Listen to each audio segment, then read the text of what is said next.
kebaikan bagi dia. Lebih lagi katakan, yang mengasihi Tuhan dengan segenap hidupnya.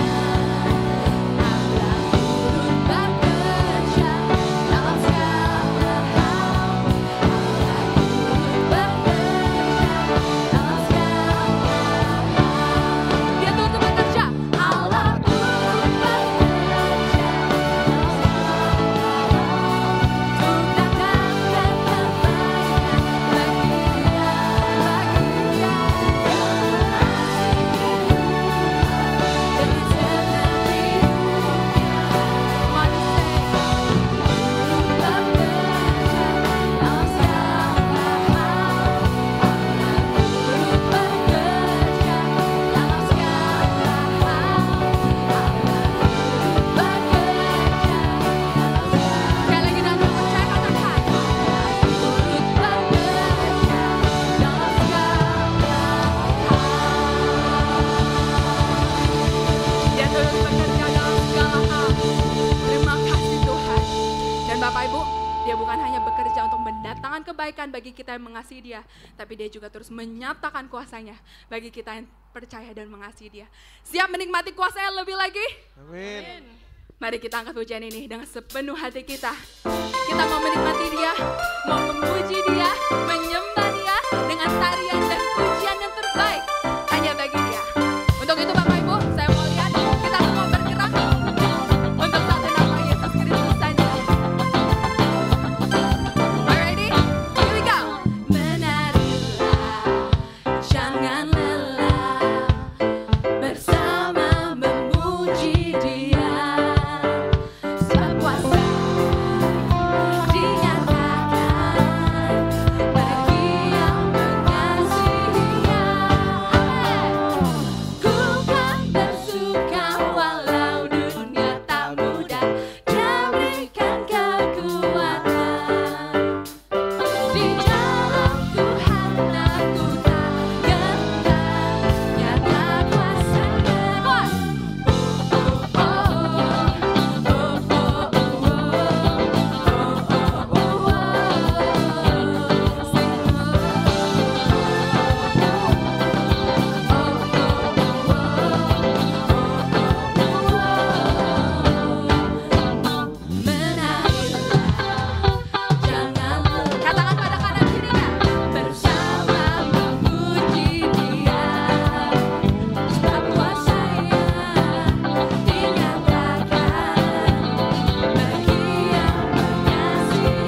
Bapa yang baik, yang mencintai kami lebih dari apapun.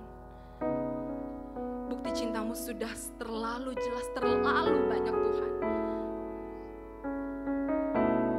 Kami gak bisa pungkiri betapa besar dan ajaib dan luar biasanya cintamu bagi setiap kami.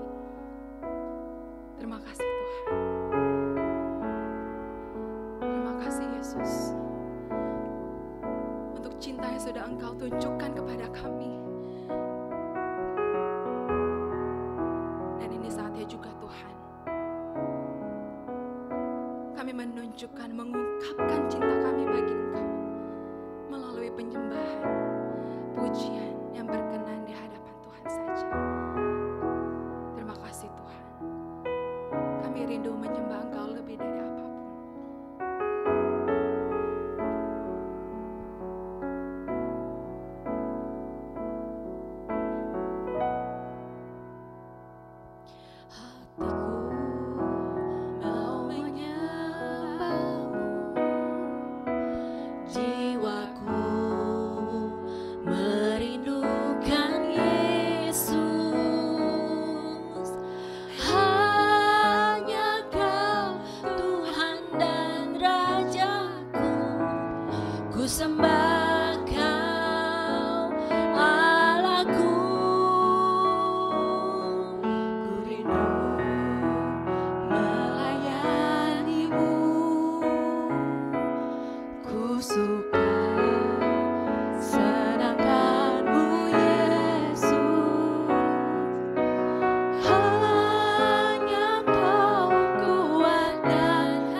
kasih Tuhan Yesus.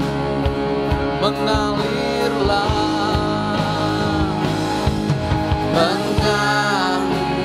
silakan kami membebaskan Roh Kristus yang ada di hati kami masing-masing untuk mengalir sebebas-bebasnya. Biar dari dalam hati kami memancar air kehidupan sampai kekekalan Tuhan.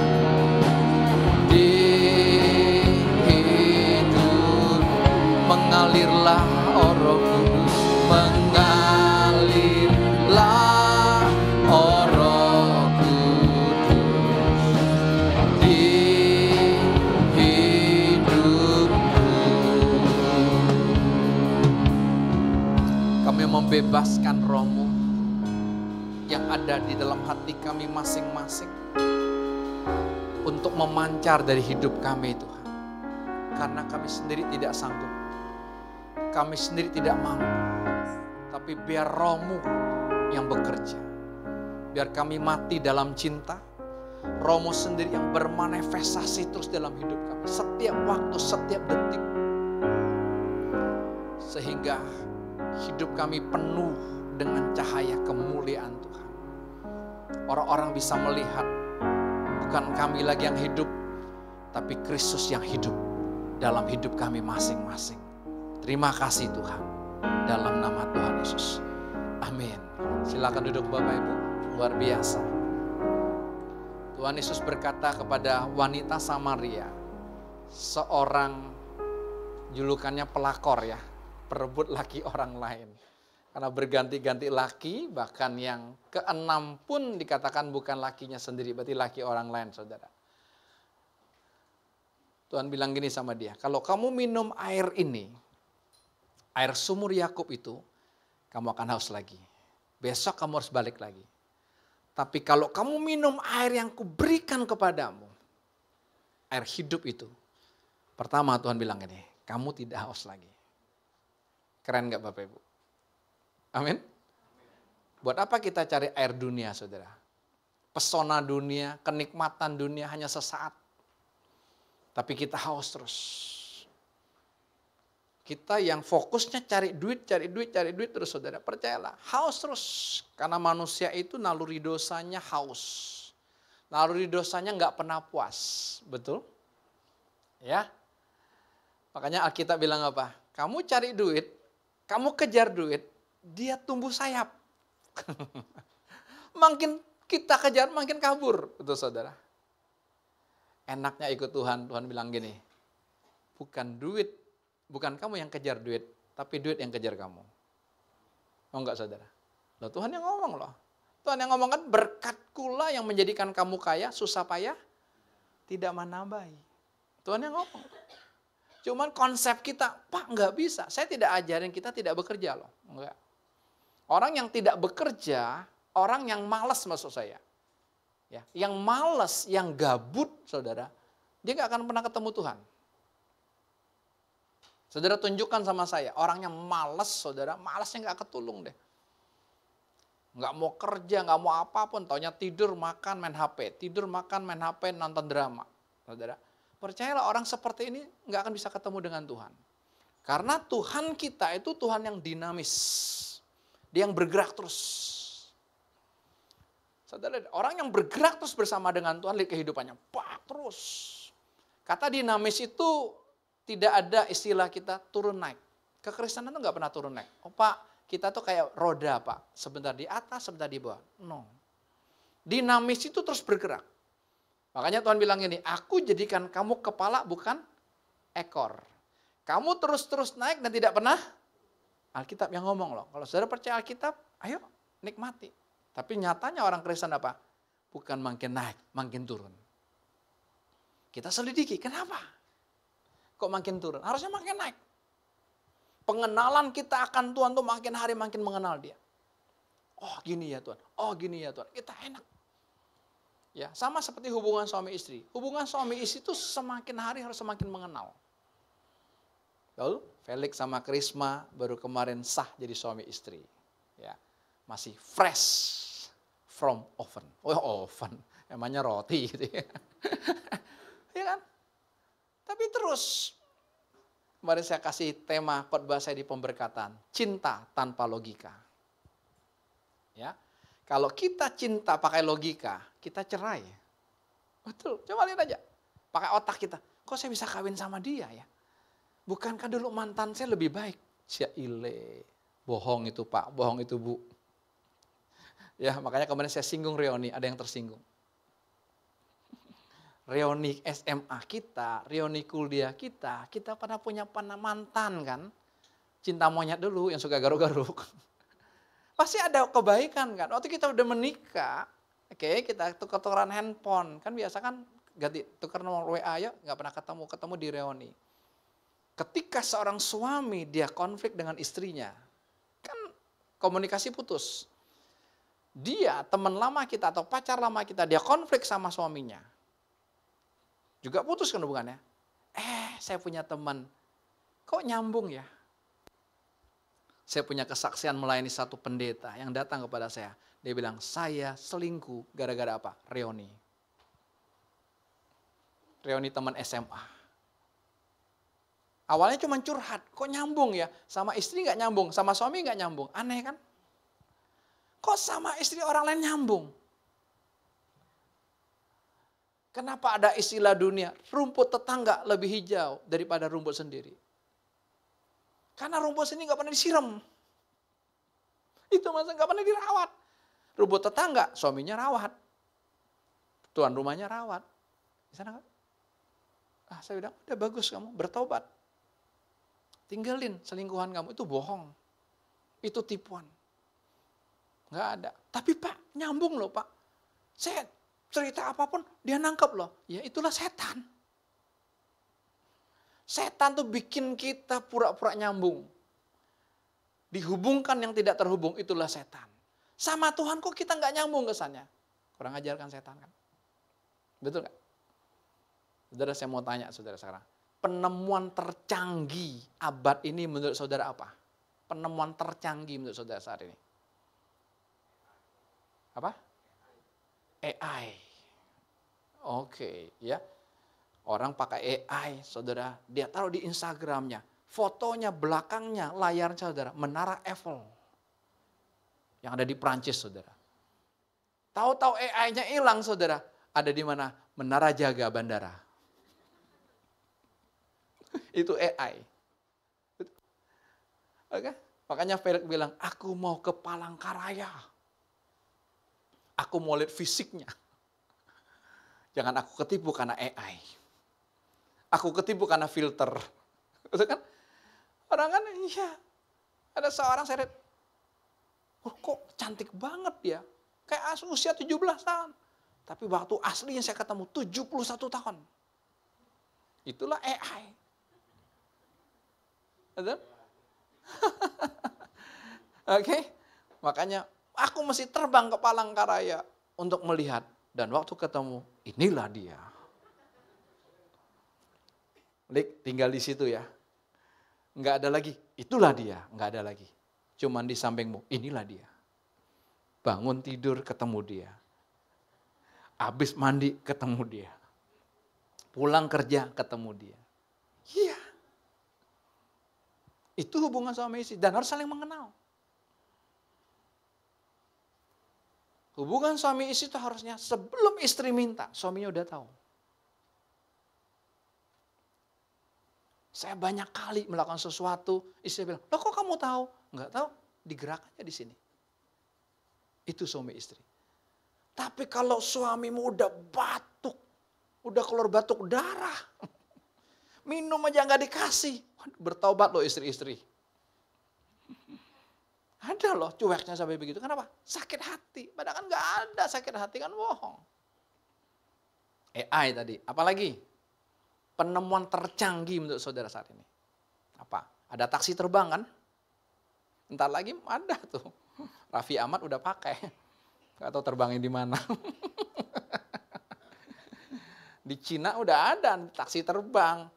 Jadi Pak mau ke Ancol, udah pesan. Dekat lagi kita bandara kan. Maksud dia mendarat di tempat parkir sana aja. Tinggal naik bro. Anti macet dan anti banjir. Ayo, apalagi penemuan tercanggih saat ini. Ayo jawab aja nggak apa-apa. Karena kita kan bukan kuis. Salah benar nggak ada urusan. Apalagi penemuan tercanggih menurut Bapak Ibu. Apa? Kuantum. Apa itu kuantum? Kuantum komputer gitu ya. Canggih banget ya. Oke, nggak usah jauh-jauh. Penemuan tercanggih abad ini adalah ini. Mau tua, mau muda, mau besar, mau kecil, pasti punya handphone. Betul nggak? 10 tahun yang lalu di sini masih ada becak, Pak. Karena wilayah Tangerang, DKI nggak, di Jakarta nggak boleh lagi. Jadi mau coba naik becak boleh ya Tante sebelum pulang. Di Palangkaraya ada becak nggak? Ada. Oh, masih ada ya. Iya. Kalau di Jakarta nggak ada lagi ya. Dikejar Satpol PP kalau ada. Di Tangerang nih masih ada, saudara. Sekarang tukang becak kita panggil aja, Bang, handphone. 10 tahun yang lalu, mana ada tukang becak punya handphone? Maksud nggak? Canggih kan sekarang kan, tukang urut aja ada handphone. Ya, ada tinggal, Bo, mau urut Bo, siap. Udah. Coba zaman kita Pak, mana ada zaman handphone itu kan? Tapi gak ada handphone, kita bisa kumpul sama teman kita tepat waktu. Betul kan? Sekarang udah ada handphone, selalu terlambat. Aneh kan? Aneh. Inilah penemuan tercanggih. Ketika dia hadir, tidak ada lagi telepon rumah. Ketika dia hadir, nggak ada lagi wartel. Ketika dia hadir, koran, majalah, semuanya udah hilang. Ketika dia hadir, saudara, kita tidak butuh lagi kalkulator. Ketika dia hadir, kita nggak butuh lagi jam tangan. Betul nggak? Paling-paling kita pakai buat fashion doang. Betul? Nggak jalan juga nggak apa-apa sekarang. Biar kelihatan keren aja. Betul nggak? Karena kita nggak butuh lagi kok. Semua sudah ada di sini. Perhatikan. Ini buat saya juga kok. Buat mengingatkan saya, menyadari saya. Semua kita butuh handphone. Kita harus akui. Semua manusia di dunia ini butuh handphone. Tapi tidak semua manusia di dunia ini butuh Tuhan. Makanya ayo. Bangun tidur, yang kita cari siapa? Bukan istri kan? Habis sikat gigi yang kita cari siapa? Handphone. Betul? Mau berangkat kerja, yang kita persiapkan dulu apa? Supaya jangan ketinggalan? Handphone. Betul gak? Dialah alat yang paling sering keluar masuk kantong kita dan sering keluar masuk tas kita. Handphone. Betul gak? Jadi itulah handphone. Kita butuh semua. Kita sayang sama dia, kalau pulsa habis cepat-cepat kita isi. Kalau baterainya lowbat, saudara, cepat-cepat kita cas. Betul nggak? Kalau kita pergi ke restoran, saudara, menu pertama yang kita tanya, wifi-nya apa? Bukan menu the best-nya apa di restoran ini. Wifi-nya apa, Mbak? Betul nggak? Kita makan bersama-sama. Satu keluarga berempat sama 4 anak kita. Tapi masing-masing pegang handphone. Hati-hati dengan penemuan tercanggih abad ini. Saudara, kenapa? Disinilah handphone yang memutuskan silaturahmi kita. Handphone memutuskan hubungan kita satu dengan lain. Baru berapa hari yang lalu, ya, dari mama saya hadir. Udah lama mereka tidak ketemu. Tapi saudara, mereka masing-masing sibuk dengan handphone. Satu yang saya lihat, saudara, dia main game terus. Sambil ngomong tapi main game terus. Saya bilang, buat apa ketemu seperti ini? Kalian jauh-jauh datang untuk kesini kumpul, tapi tidak ada komunikasi. Handphone. Handphone merusak kesehatan kita. Saudara, kalau mau buka toko hari ini, saudara, bukalah toko, saudara, kacamata. Laku keras. Dulu saya pernah ngomong 10 tahun atau 15 tahun yang lalu, kalau mau jadi dokter, jadilah dokter kecantikan. Victor belum dengar saat itu dia. Kalau dia dengar, wah dokter kecantikan Victor. Betul gak? Karena semua orang butuh cantik. Apalagi yang wanita-wanita kan. lebih mahal perawatan mukanya daripada urusan rumah tangganya. Lihat, handphone. Handphone membunuh kesehatan kita. Begitu banyak orang matanya sakit karena handphone.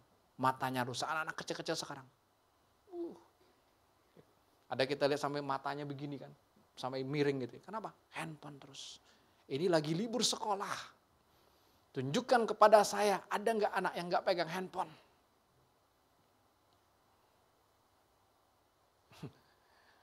Ayo kita bijak menggunakan handphone. Handphone inilah penemuan tercanggih yang membuat kita apa? Handphone ini mengalahkan Tuhan. Mari kita buka topeng kita. Ya kan? Lagi dengar khotbah gini pun berapa banyak kita yang main handphone. Buka Facebook, buka Instagram, buka WA. Ayo. Lagi dengar Tuhan ngomong misalnya gitu. Tetap, kenapa? Kita tidak butuh Tuhan, kita butuh handphone. Betul gak? Ada handphone bukan membuat hidup kita tenang loh. Saya pergi kemanapun, ke hotel, kemanapun, saya tidak pernah pakai wifi luar. Itu saya. Karena berapa banyak pakai wifi luar, saudara, nanti dihack data-data kita. Tahu-tahu saldo kita, habis. Saya ambil keputusan sendiri, jangan ikutin saya. Bukan saya, Bapak takut enggak? Itu saya sendiri gitu. Tapi berapa banyak kan? Orang dihack kan, habis tahu-tahu uangnya. Makanya penipuan pakai handphone semakin canggih kan. Sebelum masuk ke ruangan ini saya ada masuk lagi handphone. Saya tahu itu nomor apa? Itu nomor pinjol. Sehari bisa beberapa kali masuk terus saudara. Saya nggak pernah angkat. Males. Jelas ya? Penipuan begitu banyaknya. Kami ada toko sepeda, ada toko online. Saudara, di toko online itu berapa banyak penipuan kan? Oh Anda gini-gini nih perlu nggak? Ini nomor WA-nya. Penipuan begitu canggihnya. Dulu pakai aplikasi kan. Pakai undangan pernikahan dan sebagainya. Kita klik, data kita set habis. Makanya banyak orang stres bunuh diri karena handphone. Handphone membuat naluri kita nggak jalan lagi. Betul gak? Dulu kita ditanya coba berapa? 5 kali 6 berapa?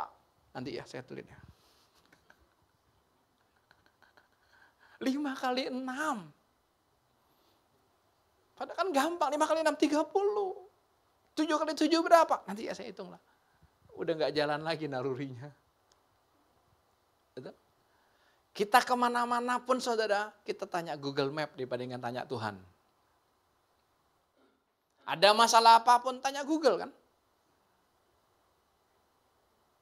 Inilah kecanggihannya handphone, dia mengalahkan Tuhan. Makanya ya sama-sama kita sambut. Sama-sama bijak menggunakannya. Saya nggak larang kok, memang dunianya seperti itu. Pendeta aja udah khotbah pakai ini kan. 10 tahun yang lalu pendeta khotbah pakai ini. Ngamuk jemaatnya. Pendeta nggak rohani. Saya nggak tahu tuh lembaga Alkitab Indonesia masih cetak nggak. Udah nggak laku lagi. Toko-toko buku tutup semua banyak loh. Karena apa? Udah nggak zaman lagi. Sudah ada di sana. E-booknya sudah ada di sini semuanya. Ya, Tuhan mau bawa kita sama-sama. Gila itu gila beneran. Jangan setengah gila. Tapi setengah gila ya. Tadi Tuhan tek di hati saya Tuhan ngomongnya. Aku ciptakan Adam dan Hawa di Taman Eden itu dalam keadaan gila. Gak sadar. Mereka telanjang kan? Malu gak? Malu gak nih? Sebelum jatuh dalam dosa, malu gak? Gak. Orang gila, kalau dia gila beneran, dia telanjang, dia gak malu. Yang setengah gila itu malu. Saudara warga duta, saudara kenal, yang kalau saya sebut Udin-Udin yang kecil-kecil, dulu dia mantan tukang becak. Ya, yang pegang kaca kadang-kadang saudara. Udah jarang kan di depan Indomaret depannya sekarang. Dia sudah pindah di pos 1. Yang kita mau keluar arah bandara, perimeter. Kemarin saya ketemu lagi, saudara, dia tetap di pinggir jalan pegang kaca. Dia ngaca. Kadang-kadang dia pegang panci, dia telepon. Halo, halo, halo. Dan pernah ketemu dengan saya kasih duit, dia terima. Saya bilang, ini belum gila. Ngasih tahu duit. Ayo. Banyak kita gila karena masalah, karena persoalan. Kita stres bikin. Bukan. Ayo kita gila sama Tuhan. Gila habis-habisan.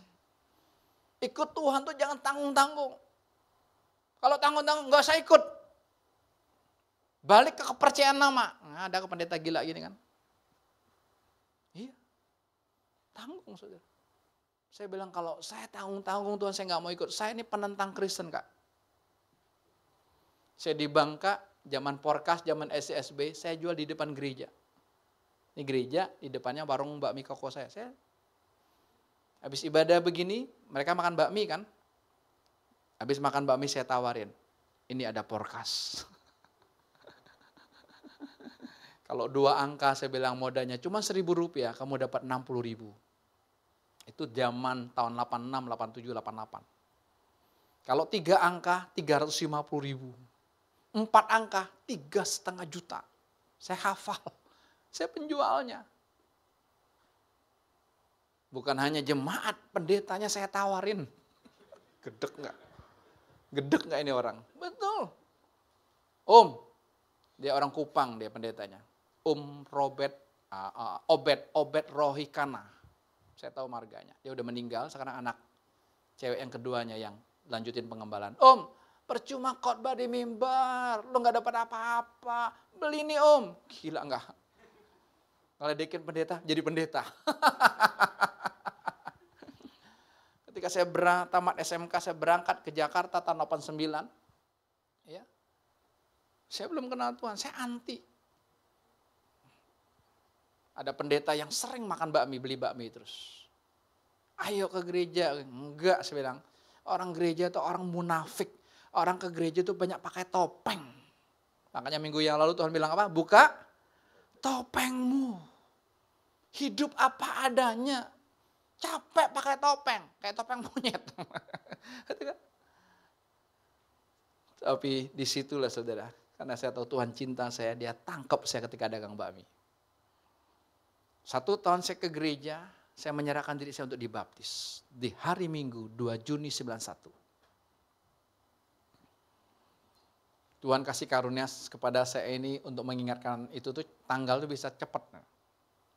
Tapi orang tua saya buta huruf saudara, lebih hebat lagi. Anaknya 12 dia bisa tahu hari ulang tahunnya. Dan ingat orang Tionghoa hari ulang tahunnya bukan hari ulang tahun nasional. Bukan. Saya nasionalnya 25 November. Tapi Cinanya kan bisa beda. Cinanya itu bulan 10 tanggal 24. Dia bisa ingat loh. Dan tanggal nasionalnya bisa berubah. 12 anaknya dia bisa ingat. 12 anaknya punya akte lahir. Dia buta huruf. Ada orang gak punya akte lahir kan? Betul kan? Keren ya. Dia buta huruf tapi 12 anaknya semuanya punya akte lahir. Oke, saya cerita lagi dengan saya. Supaya kita lihat, dulu saya gila. Kenapa kok saya sekarang mau waras ya? Gila-gila terus. Saya dibaptis Minggu 2 Juni. 9 Juni saya mendaftarkan diri di gereja saya jadi guru sekolah minggu. Tidak punya background sama sekali. Ngajar apapun gak bisa. Itu hari Minggu. Saya masih dagang, saya pedagang bakmi. Hari Minggu itu dagang bakmi ramainya hari Minggu itu 5 kali lipat dari hari biasa. Jadi kalau dunia bisnis, mendingan libur hari biasa, hari Minggu tetap dagang. Itu orang bisnis kalau ngitung untung kok. Ya, jangan jadi orang bisnis, nggak apa-apa Pak, rugi Pak. Jangan, bertobat. Tulus terus, enggak. Tuhan ajarkan kita cerdik seperti ular, baru tulus. Tapi kita nggak bisa kalau bukan Tuhan yang mengerjakannya. Loh, saya bilang kok bisa ya? Saya tinggalin dagangan Minggu, saya dagangnya Senin sampai Sabtu. Tapi bukan tinggalin, saya melayani. Jadi apa? Bukan jadi guru sekolah minggu ngajar langsung, bukan. Jadi tukang ojek. Punya motor jemput anak-anak sekolah minggu. Kadang-kadang 3 anak atau 4 anak taruh di depan 1, di belakang 3. Nanti selesai saya antarin lagi. Tapi di sini nih kok sukacita. Enggak anggap pelayanan gitu, apa sih arti di hadapan Tuhan? Enggak. Kenapa? Gila. Sampai tahun 92, saya ambil keputusan tinggalkan dagangan saya. Saya lanjut, keponakan saya lanjutin. Ya, kakaknya Lydia. Yang lanjutin saudara, saya masuk soal Alkitab, tinggal di seminari. Tahu ya tinggal di seminari? Enggak tahu Pak, belum pernah. Satu kamar itu bisa isinya 20 orang sampai 24 orang. Plus lemari-lemari dulu, lemari yang itu, yang kain itu loh, yang seret itu ya. 24, sepatunya berapa? 24 pasang minimal kan. Udah kayak pepes. Tapi kok saya bilang kok bisa ya, kenapa? Gila. Sampai ada orang bilang gini, loh kamu nggak ambil apa-apa dari keponakan kamu, harusnya kan hitung dong. Gerobaknya berapa, peralatan rumahnya saya kasih semua loh, TV, kulkas, perabotan masak semua. Dia tinggal lanjutin, pelanggannya udah banyak. Enak kan? Saya bilang nggak kepikir loh. Oh itulah gila.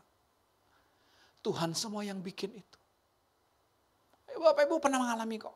Pernah ngalami. Tapi cek sekarang kok kita nggak lagi gila sama Tuhan. Kita lebih gila sama dunia. Dunia makin mempesona kita kan makin. Betul gak? Tapi dunia juga bikin kita ketakutan. Untuk apa? Mengurangi populasi dunia. Covid kemarin itu kan dibikin manusia mengurangi populasi dunia. Ya kan? Yang kita nggak usah lagi dikejar-kejar antikris, kita menyodorkan diri kok. Nih, gue divaksin. Belum sampai booster aja kita belum layak, itu hanya untuk orang kesehatan, kita menyerahkan diri atau cari jalur belakang. Saking takut matinya kita. Tapi satu teman bilang gini, sejak vaksin itulah begitu banyak anak-anak yang kecil-kecil di bawah usia 10 tahun kena kanker darah, leukemia. Sejak vaksin. Akan muncul lagi kan nanti vaksin TBC. Akan dibikin segala cara supaya kita akan vaksin. Digiring. Makanya kalau kita nggak gila beneran sama Tuhan Yesus, nggak bisa. Nggak bisa. Dunia ini setan waktunya udah singkat. Dia pakai segala cara apa? Untuk menggiring kita. Makanya saya bilang apa? Kecanggihan tertingginya HP, dia mengalahkan Tuhan. Kita bisa hidup tanpa Tuhan. Tapi kita nggak bisa hidup tanpa HP. Ayo. Coba. Semuanya kita cari dia kok. Rusak, kita langsung beli. Betul. Kita kehilangan HP, kita sibuk cepat telepon bank dan blokir ini. Semua kita datanya di sini kan. Blokir kartu kredit kita, blokir ini kita. Ada. Tapi kalau kita kehilangan Tuhan, gak pernah kita sadar. Hari ini Tuhan mau kita gila beneran. Kita mau lihat satu tokoh di Alkitab, saudara. Orang ini saya lihat, wow. Ini betul-betul orang yang gila beneran sama Tuhan. Sekalipun salah lahiriahnya kita lihat, nggak ada pertobatannya, nggak ada baiknya. Tapi ternyata Tuhan nggak peduli dengan itu. Tuhan lihat hatinya yang mencintai Tuhan. 2 Samuel pasal yang ke-6. 2 Samuel pasal yang ke-6.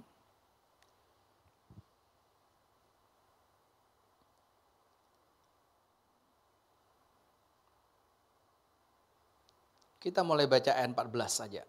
14 dulu ya, sampai 16. 2 Samuel pasal yang ke-6, mulai dari 14. Kita baca yuk bersama-sama dengan suara yang keras. Dan Daud menari-nari di hadapan Tuhan dengan apa? Sekuat tenaga. Ia berbaju efod dari kain lenan. Dikatakan Alkitab bilang, dia menari sekuat tenaga. Berarti kalau sekuat tenaga itu ya sekuatnya segenap Kalau Tuhan bilang apa? Segenap itu ya all out semuanya, nggak ada sisa lagi. Dan dia pakai baju efod. Baju efod tuh baju yang spesial dipakai hanya oleh raja. Baju khusus. Ya, kalau ada tuh kepala sukunya yang pakai itu, saudara. Rakyat warga nggak bisa. Khusus itu, nama ini. Tapi dia nggak peduli dengan baju yang begitu mewah, baju yang begitu megah, lambang sebagai seorang raja Israel yang kedua, saudara. Ketika itu saudara, dia buat tabur perjanjian, dia menari sekuat tenaga. Kenapa? Itulah cinta dia kepada Tuhan. Di ayat yang lain dia pernah berkata begini, cinta untuk rumahmu menghanguskan aku. Bukan rumah secara gedung ini. Tapi dia ingin menyatakan apa? Yaitu cintaku kepadamu Tuhan. Hangus aku, habis aku, gak ada lagi akunya. Sampai saya, wow, keren Tuhan Yesus. Ayat 15. Daud dan seluruh orang Israel mengangkut tabut Tuhan itu dengan diiringi sorak dan bunyi sangkakala. Ayat 16. Ketika tabut Tuhan itu masuk ke kota Daud, maka Mikal, anak perempuan Saul, menjenguk dari jendela. Lalu melihat Raja Daud meloncat-loncat serta menari-nari di hadapan Tuhan, sebab itu ia memandang rendah Daud dalam hatinya. Terjemahan lain dikatakan, Pak, dia mencemooh suaminya sendiri. Hati-hati. Seringkali kita ketika lihat orang cinta Tuhan, orang begini-begini saudara, kita bilang, itu mah apa? Ada tujuannya lah. Sebentar lagi juga ya panas-panas tai ayam. Sebentar lagi juga dingin. Itulah kita. Harusnya kita nggak ada urusan dengan orang lain. Urusannya aku dengan Tuhan. Mikal, istrinya Daud, saudara. Ketika dia lihat suaminya menari-nari seperti itu, ada terjemahan lain berkata apa? Dia buka baju efodnya. Oke, kita nggak peduli itulah. Tapi kan dia posisinya raja loh. Betul nggak? Kalau Pak Prabowo kita presiden kita nari-nari gimana? Ini posisi raja. Dan rajanya ini kan bukan satu negara, kan kekuasaannya tuh gede sekali. Apalagi Daud tuh raja-raja lain tuh takut. Dengar nama Daud aja udah ngeper. Kenapa? Ini orang punya sejarah mengalahkan Goliat. Yang tingginya hampir 3 meter. Ya kan? Dengan apa? Ketapel lagi, kampungan. Ya, orang pakai senjata, kayak pakai pedang, kayak pakai ketapel. Boleh kampungan. Tapi kalau sudah ada Tuhan dalam hidupnya, wow. Amin. Iya. Wah, keren banget saya bilang kan. Mikal, siapa ini Mikal? Mikal ini kan hadiah dari papanya Saul, di mana Daud mengalahkan Goliat kan. Ketika Daud ketemu sama Saul kan, Pak, saya akan hadapin Goliat. Ya, tentara Filistin yang mencemooh Tuhan kita. Dia juga diremehkan kok sama Saul. Anak kecil. Kan dia imut-imut kan. Masih usia 17-an kan. Hah? Lo mau ngalahin ini? Gue aja takut loh. Tapi enggak Pak. Sampai dia bilang, oke, kalau kamu bisa mengalahkan Goliat, gue kasih harta kekayaan. Bukan hanya itu, gue kasih anak gue. Jadi menantu raja. Betul kan dia menang kan? Saya bilang keren banget. Hoki nggak Daud? Hoki nggak? Hoki dong. Udah dapat harta kekayaan banyak dari ini raja, saudara. Langsung diangkat jadi menantu raja. Coba, keren nggak? Keren dong. Menantu raja, menantu presiden, coba gimana? Ayo, semua akan lancar kan? Tapi lihat, dia memandang rendah Daud dalam hatinya. Dia mencemooh. Alias apa? Dia menghakimi. Ingat, kita tidak ada urusan dengan siapapun. Enggak. Kalau kita lihat orang ini seperti ini, kita lihat orang seperti ini, kita lihat orang seperti ini, itu urusan dia dengan Tuhan. Urusan aku dengan Tuhan. Maka jangan langsung menghakimi. Jangan langsung bilang, ini sesat, ini sesat, ini sesat. Enggak, jangan-jangan kita yang tersesat. Betul kan? Kalau kita hadir pun kita lihat, ada ya raja kayak model begini ya. Tapi lihat, enggak. Cerita di atasnya saya nggak baca, saudara. Tapi ceritanya kurang lebih gini. Tabut perjanjian itu, ya kalau perjanjian lama itu sebagai lambang kehadiran Tuhan, pernah direbut orang Filistin. Lalu Daud mau ambil lagi. Pertama dia taruh itu di rumah Aminadab namanya. Ya, Aminadab ini punya anak Ahio dan Usa kalau tidak salah. Akhirnya Daud mau bawa tabut perjanjian ini pergi ke kota Daud. Karena dia tahu dia ada karena Tuhan. Dia ngelawan Goliat, dia bilang gini, kamu bawa pedang, kamu bawa ini. Tapi aku bawa apa? Dalam nama Tuhan. Itu Daud. Ya, dia nggak bawa apa-apa, dia bawa ketapel, bahkan diketawain kan sama Goliat. Kampungan loh. Bawa ketapel, emang gue burung. Kalau dulu kan kita ketapel burung ya Kak ya. Kalau di kampung kan, saya juga pernah kok. Wah, burung pakai batu gitu ya, ketapel, tahu ketapel? Susah ya jelasin anak tin, jangan jelasin ketapel, dia bingung. Pengkhotbah jangan jelasin yang lama-lama ya. Kemarin Bro Immanuel khotbah penjunan aja dia bingung. Ya anak-anak belasan tahun tuh nggak ngerti bahasa-bahasa gitu kan. Ya, cemooh aja dia bingung loh. Ngomong aja disakiti, mungkin dia masih inget ya. Karena beda generasi kan ya. Ya saudara, berani. Aku datang dengan nama Tuhan. Maka saya sering istilahkan ketika Daud ketapel, belum sampai di jidatnya Goliat saudara, Tuhan yang tangkap. Plak, Tuhan yang lempar di jidat Goliat. Das! Sekali kena, jidat mati. Dalam nama Tuhan. Nih, kita lihat nih. Keren kan? Oke, kita lanjut berikutnya. Apa yang terjadi dengan orang yang suka menghakimi? Apa yang terjadi dengan orang yang suka lihat kelemahan orang lain atau iri? Lah, dia beginilah, dia kaya, pasti dia korupsi. Kita udah memprediksi sendiri, enggak ada urusannya. Ya, kita lihat ayat yang ke-20.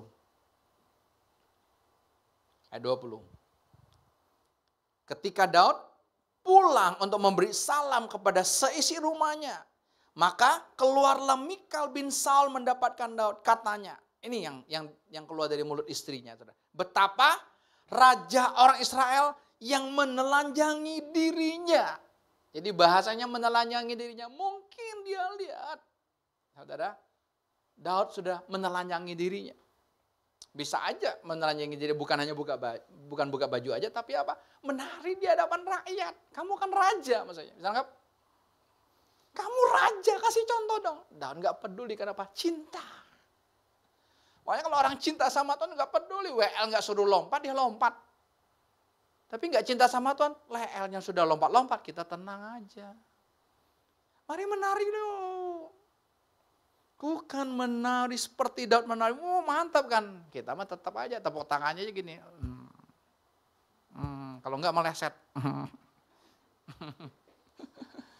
Tapi aku cintamu kepadamu Tuhan. Enggak bisa. Suami istri itu enggak bisa dimanipulasi kok.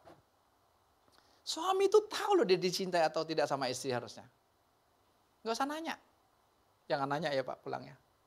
Mam, kamu cinta enggak sama saya? Kalau muncul pertanyaan itu menunjukkan kamu ragu. Suami istri nggak perlu bertanya. Dia sudah otomatis. Apa? 2 in 1. 2 jadi 1. Dia udah plek. Nggak usah penyesuaian. Lihat. Ngaco kan?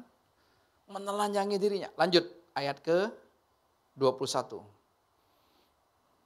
Tetapi berkatalah Daud kepada Mikal, di hadapan Tuhan yang telah memilih aku dengan menyisakan ayahmu dan segenap keluarganya untuk menunjuk aku menjadi raja atas umat Israel, yakni atas Israel, di hadapan Tuhan aku menari-nari. Dan bilang ini, aku menari bukan buat rakyatku, aku menari buat Tuhan. Artinya apa? Jangan peduli dengan orang lain.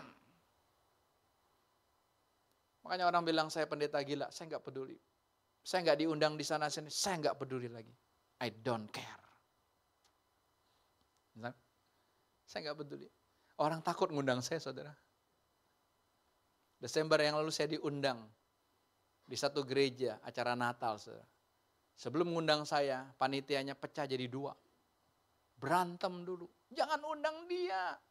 Karena sebelah mendengar bahwa apa? Saya sudah divorce, bercerai. Sebelahnya bilang enggak. Jadi berantem dulu panitianya. Saudara. Aneh kan? Kenapa? Dengar berita burung. Jangan, berita burung itu berita bohong. Saya datang saudara di hari H perayaan Natal mereka, saya bawa istri saya. Kaget dia, enggak cerai tuh. Aneh kan? Gereja bisa begitu loh. Makanya gereja bukan kumpulan orang-orang kudus. Gereja kumpulan orang-orang yang menghakimi orang lain. Makanya yuk buka topeng. Sekarang saya kebuka loh. Saya bisa dengar guru gembul ngomong. Dia orang Islam tapi wawasan itu luas. Dia netral banget. Saya bisa dengar ada satu sekarang dia punya Kumaila namanya saudara. Dia keluaran pesantren tapi dia ngomong tuh bisa membuka wawasan kita loh supaya kita ini netral. Kalau enggak kita anggap kita yang paling baik. Kalau enggak kita anggap kita yang masuk surga doang, yang lain enggak masuk surga. Padahal kan di dunia Tuhannya cuma satu. Betul kan? Di dunia cuma satu kan? Ya agama lain ciptaan Tuhan enggak? Ciptaan Tuhan semua dong. Tidak ada manusia yang menciptakan dirinya sendiri. Masalahnya apa? Kita sudah dibukakan Tuhan, dikasih kasih karunia, yang ini belum terbuka aja. Tapi kan kita nggak ada urusannya. Jelas. Aku dengan Tuhan, aku sudah gila belum? Jangan setengah gila. Wahyu 3, saudara, Tuhan tegur jemaat Laodikia. Kamu nggak panas, nggak dingin. Betul kan? Tuhan bilang apa? Aku akan muntahkan kamu. Kalau Tuhan sampai bilang, aku muntahkan kamu. Saudara tahu ya, kalau sampai kita makan sesuatu, sampai itu muntah, berarti kan di sininya menolak, betul ya? Ini ada dokter. Menolak kan? Nggak terima, nggak pas. Kalau sampai Tuhan memuntahkan kita, Pak, kita nggak pas. Kamu gilanya nggak gila beneran. Kamu gilanya setengah-setengah. Kamu masih gila dunia. Makanya orang yang setengah gila bilang gini, Pak jangan Tuhan terus dong Pak. Duit juga kita butuh. Betul. Tuhan juga tahu kita butuh duit. Betul nggak? Saudara nggak bisa beli bakso. Oh, ini saya bayar pakai iman. Ya nggak bisa. Naik pesawat pakai duit kan. Oh enggak, saya pendeta ini kok. Enggak bisa, tetap bayar. Tapi bukan itu dasar hidup kita. Kalau itu dasar hidup kita ikut Tuhan, saudara, ketika Tuhan berperkara dengan kita dengan ekonomi, kita tinggalin Tuhan. Tuhan tuh bisa loh, karena dicinta sama seseorang bisa diberkati berlimpah-limpah, tapi bisa dibikin dulu sampai tiarap supaya sadar. Siapa di Alkitab Tuhan bikin tiarap supaya dia sadar? Ayub. Ayub itu taat, jujur, takut akan Tuhan, kaya raya di bagian timur. Kalau sekarang berarti dia mungkin nomor 2 di dunia. Orang terkaya nomor 2 di dunia. Ya, duitnya udah gak kehitung lagi banyaknya gitu. Betul? Wah udah berapa ribu T gitu ya. Kita nyebut T-nya aja terbalik kan. T, triliun susah nyebutnya kan. Dia orang kayak gitu kan. Tapi lihat, Tuhan bikin dia tiarap. Hartanya habis dalam waktu sekejap. Hartanya itu bukan mobil, bukan rumah, tapi apa? Kambing, kerbau, sapi, onta, ya. Itu kekayaan yang Tuhan berikan. Banyak, habis. Bukan hanya itu, penyakit. Sampai istrinya bilang gini, Yop, masih mau kena Tuhan? Masih mau ke gereja? Masih mau ikut persekutuan? Ayo. Ngapain? Kutuk Allahmu, habis itu mati. Saudara, udah dibikin miskin sama Tuhan, udah kena penyakit.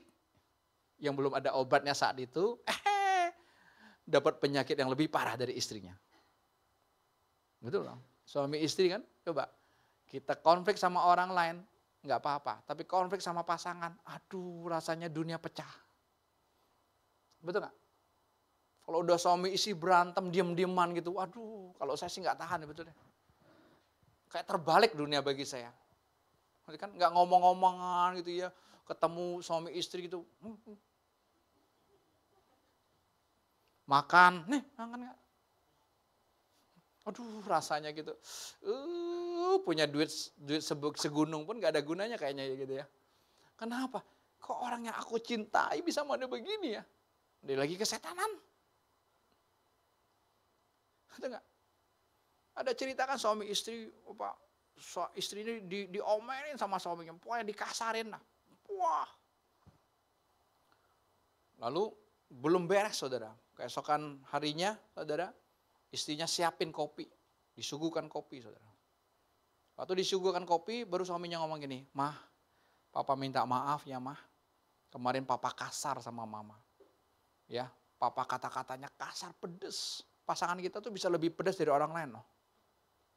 Betul nggak? Makanya itu kerjaan setan tuh gitu. Wah kayaknya pedes sakitnya tuh di sini. Nah, karena suaminya udah minta maaf saudara, langsung kopinya ditarik sama istrinya. Loh kenapa ditarik? Ya karena ada racunnya. Karena berantem gue racunin loh. Biar lu mati. Ditarik lagi ke kopi, bikin baru. Hati-hati ya, jangan begitu ya. Jangan dicontoh ya. Ayo gila beneran. Kita lihat Daud saudara, kita lihat secara lahiriah Daud. Daud tuh coba banyak brengseknya kok daripada benarnya. Yang paling terkenal cerita apa? Dia ambil Batseba. Istri Uria. Siapa Uria? Uria tuh tangan kanannya. Coba kalau saudara tangan kanan bos saudara ambil istri saudara, kira-kira gimana? Gua gak bikin lo bos deh. Gua bawa pulang ambil cirudet, gua cirudet dong. Betul kan? Itu loh. Gara-gara apa Daud begitu? Perhatikan. Gara-gara Daud nganggur. Udah gak ada kerjaan lagi, gabut, di atas soto rumah, lihat cewek ada telanjang. Padahal isi dia udah berapa? Dia bilang sama Amar, ambil itu. Ditidurin, hamil. Tadi Victor baru cerita, baru selesai haid. Kalau secara kita perhitungan nggak subur kan, tapi langsung hamil. Takut kan, kaget, waduh. Jadi raja yang baik, panggil pulang Uria, Uria pulang. Jangan perang terus lawan Israel. Perang. Oh, lawan Iran maksudnya. Nah, lawan Iran kan lagi perangan. Pulang. Nih gue kasih bonus. Gue kasih lo cuti. Enggak minta cuti, dikasih cuti. Curiga sama bos tuh kayak gitu ya. Hati-hati ya. Kok dia baik ya begini ya. Wah. Ya, enggak bener nih. Tiba-tiba dia pulang bisa bawa ini. Ada apa ini ya? Ya boleh, enggak apa-apa. Tapi ya tanya aja, kenapa? Kok bisa begini? Jangan-jangan dia menutup dosa kan. Uria bilang, enggak bisa bos. Anak gua lagi perang di sana, masa gua enak-enak aja. Itu prajurit yang setia. Kurang ajar juga, enggak bisa nih gimana ya. Gua kasih dia mabuk. Kasih dia anggur. Kasih dia alkoholnya yang tinggi. Biar dia mabuk. Kalau dia mabuk ke dia tele, dia pulang kan nanti dia hubungan sama istrinya kan enggak tahu. Tapi tetap loh dia enggak mau pulang. Daud gak berhenti. Gimana caranya? Oh ada cara terakhir saudara. Dia tulis surat. Ditujukan kepada siapa? Yoab. Tangan kanannya juga salah satu tangan kanan. Tulis surat. Masalahnya yang buat suratnya siapa? Siapa yang buat surat ini? Untuk kasih sama Yoab? Uria sendiri. Coba. Ini memelekin mata kita kan. Hidup Daud tuh gak ada yang benernya. Betul kan? Yoab, tempatkan Uria di pasukan paling depan. Padahal kan dia Ya kalau ini jenderal lah gitu loh, masa di depan. Yang di depan mah prajurit-prajurit yang satu garis-garis gitu, yang baru masuk ya, latihan lah lu buat lu lah. Betul kan? Harusnya gitu kan, yang mati kan anak buah, bukan aku. Tapi enggak, mati Uria. Udah mati Uria, jadi pahlawan dong, ngambil istrinya, nolong janda. Hati-hati Pak. Ya, Salomo jangan ketawa Salomo. Nolong janda.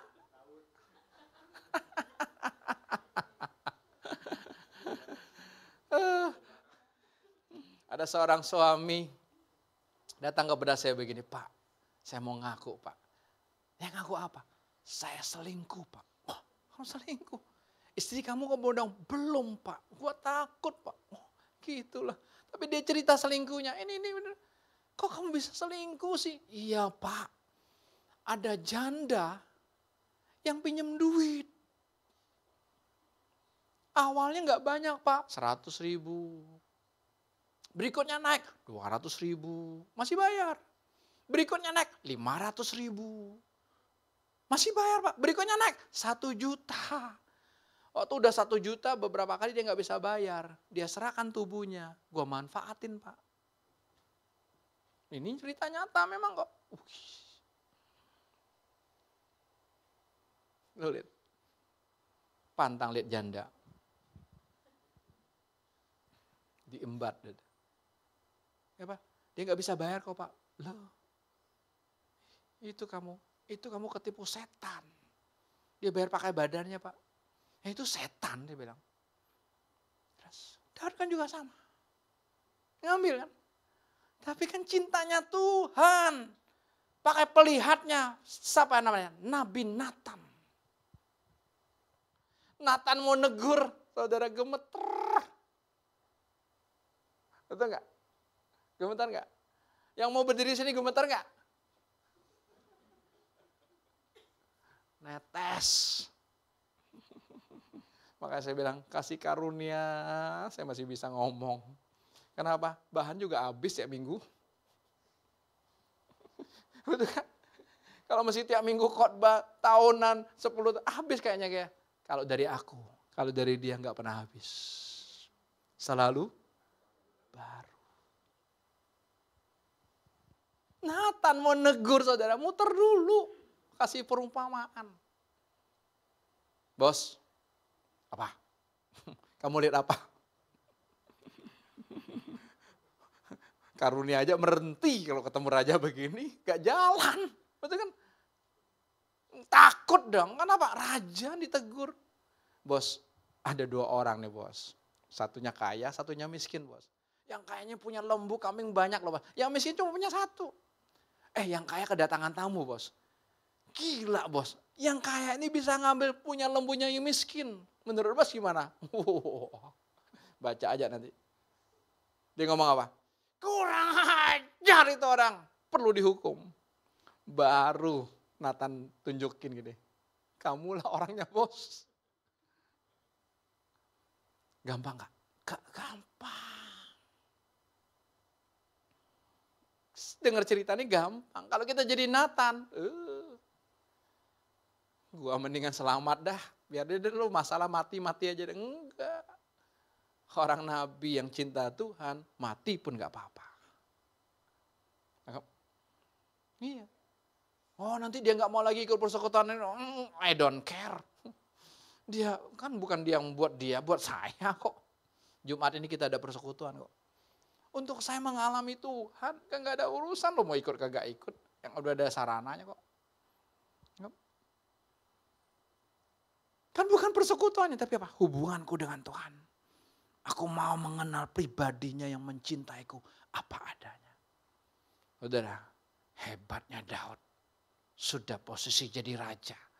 Saudara baca Mazmur 51. Judulnya aja pengakuan dosa Daud. Tidak ada di kitab manapun yang ditulis bahwa ada pengakuan dosa itu. Enggak ada. Tapi Alkitab kita tuh.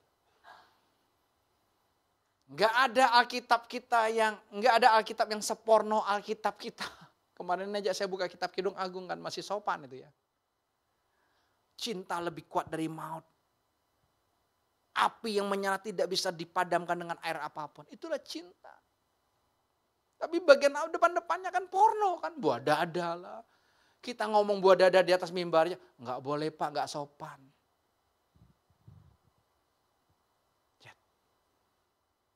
Oke.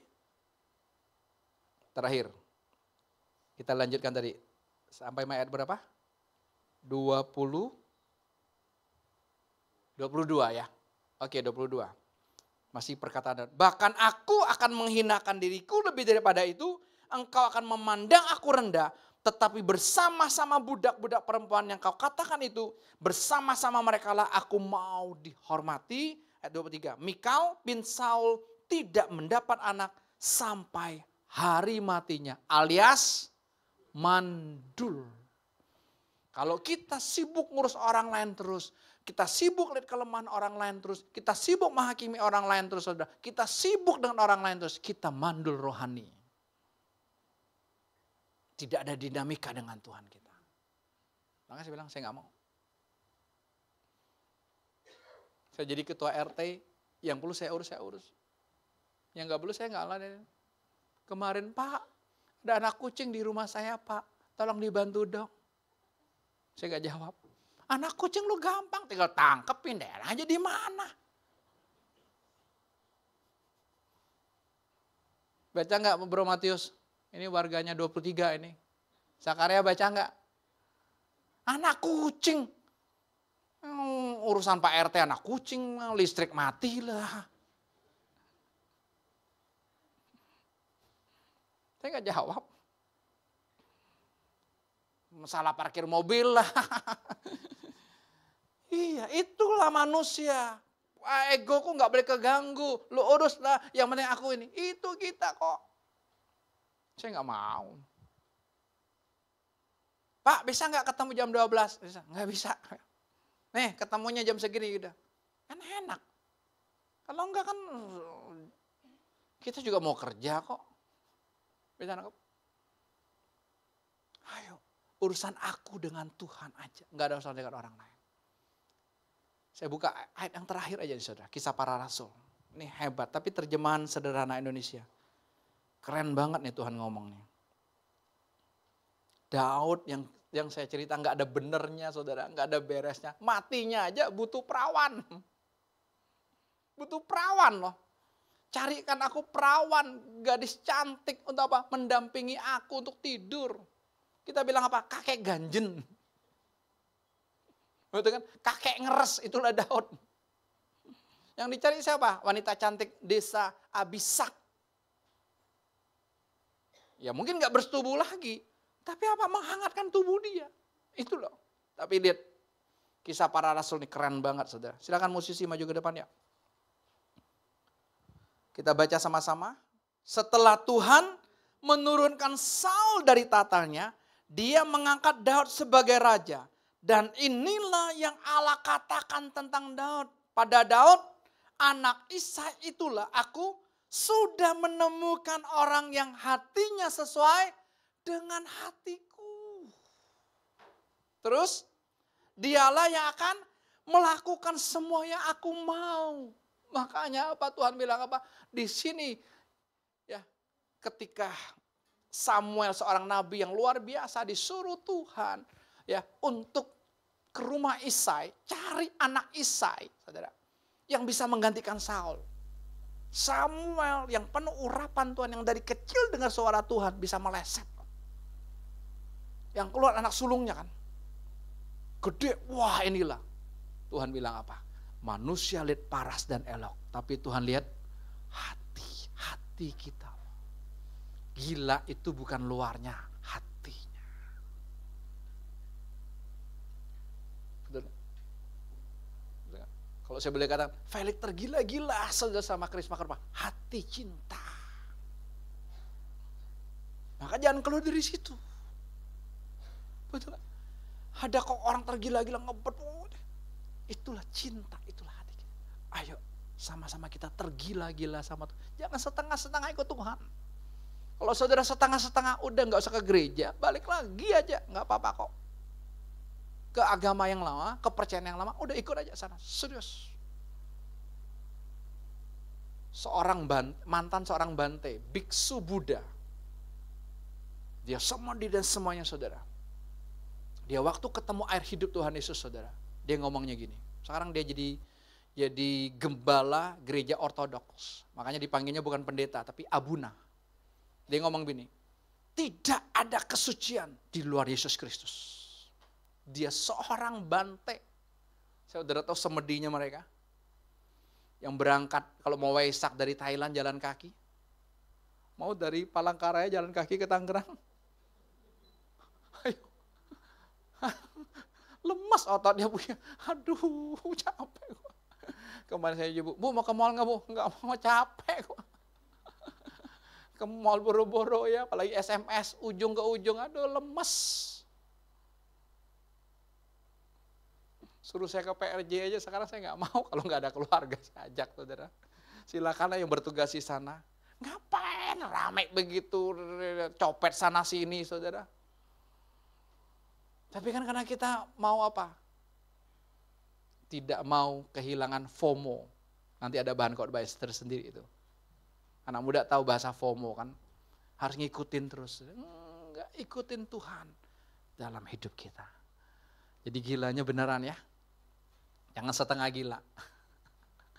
Gila beneran. Habis-habisan buat Tuhan. Enggak pusing istri mau ngomong apa. Suami mau ngomong apa. Anak mau ngomong apa. Enggak pusing. Haknya aku dan Tuhan saja. Sekali Yesus, tetap Yesus selamanya. Mari kita bagi berdiri.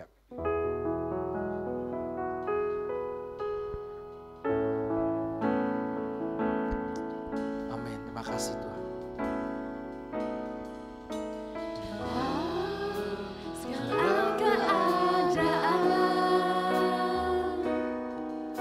Waktu berlimpah maupun kurang, tetap Yesus yang mempesona hatiku. Dia beri damai, kesempatan baru di setiap musim kehidupan. Setiap musim kehidupan. Waktu ku kuat maupun ku lemah. Waktu ku kuat maupun lemah. Tetap Yesus yang mempesona hatiku. Dia beri hidup, kesempatan baru. Sama-sama yuk. Kali Yesus, selamanya Yesus. Harapanku tak akan hilang. Amin. Sekarang ku ada. Oh Yesusku, ku cinta Kau sekali Yesus selamanya. Amin. Terima kasih Tuhan. Kami hanya mau gila dengan Engkau Tuhan. Kami hanya mau gila untuk Engkau. Tidak buat kami sendiri. Tidak buat dunia ini.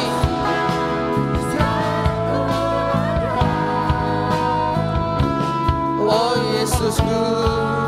Sekali lagi ya. Sekali Yesus selamanya Yesus. Salomo akan tutup kita dalam doa ya.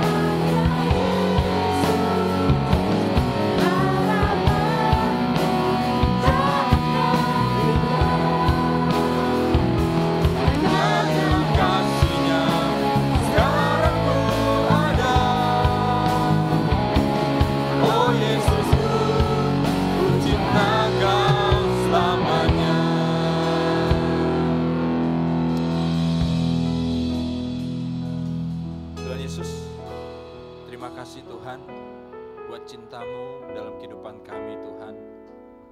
Kau terus memperlihatkan Tuhan pribadi-Mu di dalam setiap cerita-cerita yang terjadi di dalam Alkitab. Kami mau Tuhan melihat Engkau saja dalam kehidupan kami. Sama seperti peristiwa-peristiwa yang terjadi di dalam Alkitab. Tokoh-tokoh yang Kau berikan kepadanya Tuhan, Engkau ada Tuhan. Dan kami mau menikmati Engkau ada di dalam kami juga Tuhan.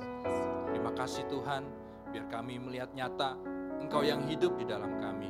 Itu semua karena cinta-Mu kepada kami Tuhan. Terima kasih, selamat pulang, selamat menikmati percintaan dengan Tuhan di dalam kehidupan Bapak Ibu Saudara sekalian. Terima kasih, Shalom. God bless you,